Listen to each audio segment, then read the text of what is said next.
جی ناظرین، خبروں کے سلسلے کو آگے بڑھاتے ہوئے خبر شامل کرتے ہیں منڈی بہاؤالدین سے۔ ہمارے ڈسٹرکٹ رپورٹر کی تفصیلات کے مطابق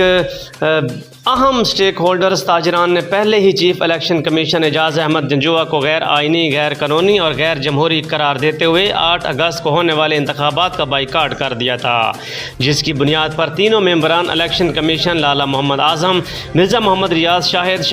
شمس الدین ڈار نے پریس کانفرنس سے خطاب کرتے ہوئے اتفاق کیا کہ ووٹنگ لسٹ بوگس ہونے کی وجہ سے اعتراضات پر سماعت اور شفاف انتخابات کے لیے ووٹنگ لسٹ کا درست ہونا ضروری تھا،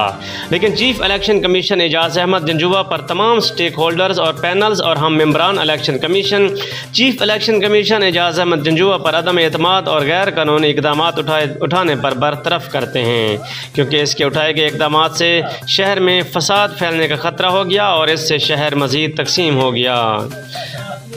یہ رپورٹ ہمیں بھیجی ہے ڈسٹرکٹ بیورو چیف جویریہ صدف نے۔